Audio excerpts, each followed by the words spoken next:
Hey guys, this is Alam and welcome back to in my channel. Friend, आप कैसे हैं? I hope you are fine and doing well. So friend, मैं आज future perfect continuous tense पढ़ाने जा रहा हूँ। सो इसका मैं पहचान लिखवा दिया हूँ। सो इसका पहचान होगा रहा होगा, रही होगी, रहे होंगे तथा इन वाक्यों में समय दिया रहता है।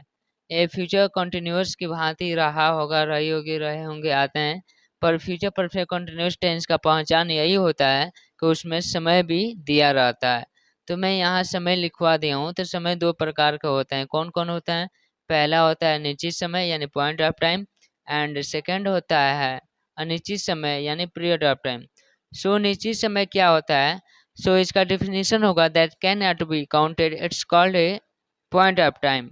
जिसे गिना ना जा सके वही क्या कहलाता है? निश्चित समय कहलाता है। जैसे सुबह से, शाम से, दोपहर से, 2 बजे से, 1960 से इत्यादि।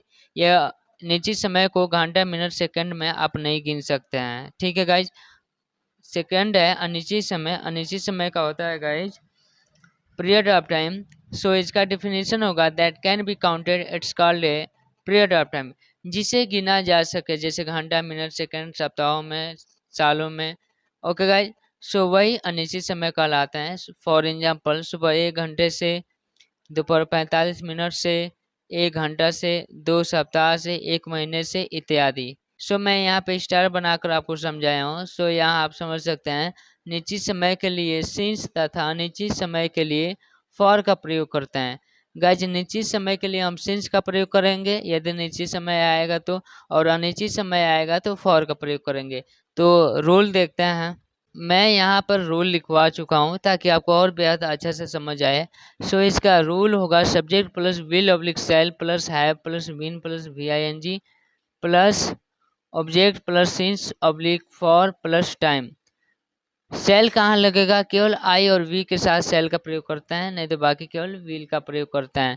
और कम्युनिकेशन स्किल्स में सेल का भी प्रयोग न करके आप विल का प्रयोग सभी कर्ताओं के साथ कर सकते हैं, कोई बात नहीं है।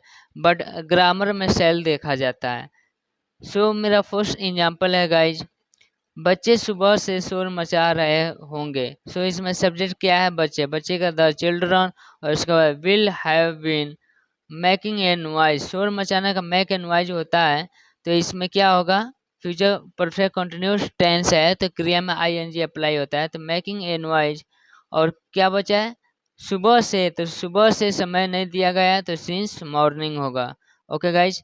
मेरा सेकंड एग्जांपल है गाइज, मेरे पिताजी इस फैक्ट्री में 16 वर्ष से कार्य कर रहे होंगे।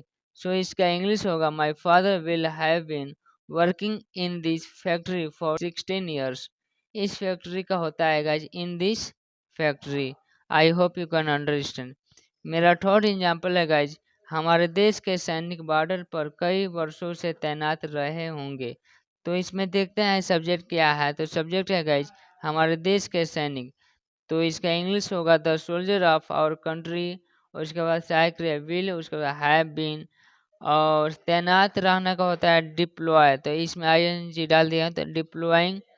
किस कहाँ तैनात होंगे? बॉर्डर पर, तो एट बॉर्डर। और उसके बाद कई वर्षों से, तो इसका कई वर्षों, वर्ष काउंटिंग किया गया है तो फॉर मैनी ईयर्स। वर्षों है तो ये पीरियड ऑफ टाइम है, इसलिए मैं फॉर का प्रयोग किया हूँ। I hope you can understand. So thanks for watching my video and please like and subscribe my channel. And if you want to speak English, so in order to speak English, I am giving you a lot of topic like tenses and advanced structure, and I am trying to effort make you speak English. Okay, thank you.